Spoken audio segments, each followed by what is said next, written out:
नमस्ते दोस्तों। दुनिया की नजरें ईरान और इजराइल के बारूदी धुएं पर हैं, लेकिन भारत के भीतर एक ऐसा संवैधानिक विस्फोट हुआ है जिसकी गूंज दिल्ली से लेकर कोलकाता के नबन्ना सचिवालय तक सुनाई दे रही है। सुप्रीम कोर्ट ने बंगाल सरकार के उस सिस्टम की चूल्हे हिला दी है जिसे पिछले 15 सालों से अवैध माना जा रहा था।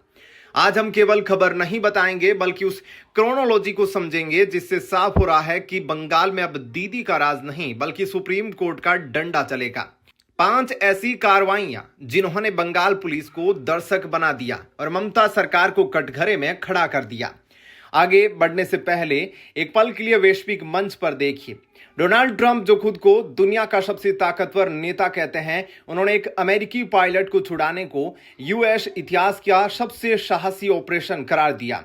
इसमें अरबों डॉलर और महीनों की प्लानिंग लगी।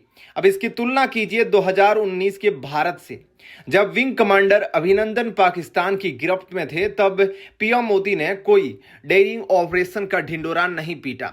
उन्होंने बस एक खामोश चेतावनी दी और पाकिस्तान के तत्कालीन पीएम इमरान खान के पसीने छूट गए। 24 घंटे में हमारा जाबाज वापस आ गया।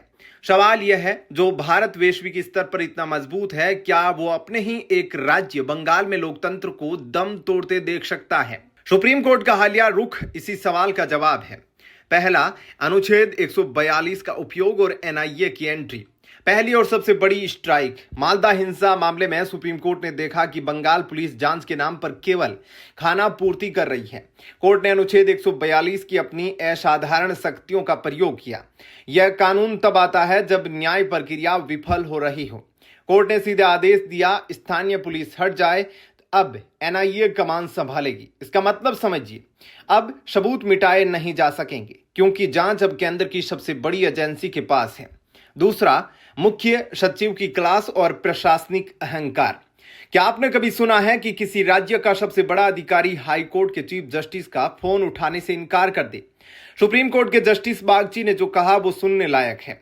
आपका सुरक्षा घेरा इतना ऊंचा है कि साधारण कर्मचारी, हाईकोर्ट के जज आप तक नहीं पहुंच पाते।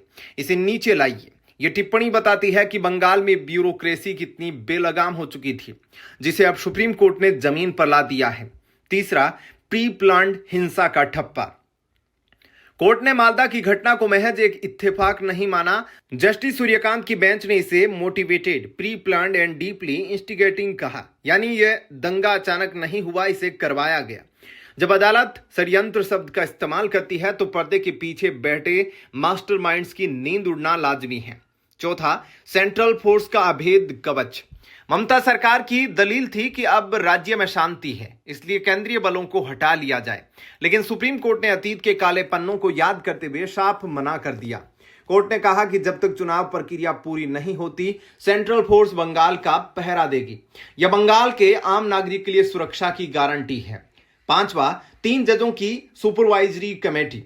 चुनाव गड़बड़ियों और फर्जी वोटरों की शिकायतों के लिए कोलकाता हाईकोर्ट को एक विशेष 3 सदस्यीय समिति बनाने का आदेश दिया गया। यह समिति एक फिल्टर की तरह काम करेगी ताकि कोई भी दबंग वोटरों को डरा न सके और शिकायतों पर 24 घंटे के भीतर कार्रवाई हो। अब बात करते हैं उस आंकड़े की जिसने ममता सरकार की रातों की नींद हराम कर दी है। एबीपी मैट्रिज का ओपिनियन पोल सामने आ रहा है। टीएमसी 140 से 160 सीटें जीतती दिखाई रही है, वहीं बीजेपी 130 से 150 सीटें जीतती दिख रही है। वोट शेयर का अंतर केवल 2% रहने वाला है। जरा सोचिए, जब 90 लाख संदिग्ध फर्जी वोटरों का सफाई अभियान चला रहा हो तो 2% का अंतर कुछ भी नहीं है। बंगाल में जो साइलेंट वोटर है, जो टीएमसी के डर से सर्वे में सच नहीं बोलते, वो इस बार ईवीएम पर अपनी भड़ास निकाल सकते हैं। क्या ये 15 साल के सिंडिकेट राज का अंत है? निष्कर्ष बहुत स्पष्ट है। सुप्रीम कोर्ट अब केवल तारीख नहीं दे रहा बल्कि बंगाल के लोकतंत्र की सर्जरी कर रहा है। प्रशासन की विफलता, पुलिस की पक्षपातपूर्ण भूमिका और चुनाव आयोग की लाचारी, इन सब के बीच सुप्रीम कोर्ट एक उम्मीद की किरण बनकर उभरा है। आपको क्या लगता है, क्या बंगाल में राष्ट्रपति शासन की आहट है या ममता बनर्जी इस चक्रव्यूह से निकल पाएगी? अपनी राय नीचे कमेंट में जरूर दें। अगर आपको यह विश्लेषण सटीक लगा तो वीडियो को लाइक करें और सत्यमेव जयते जरूर लिखें। मिलते हैं अगले वीडियो में। जय हिंद।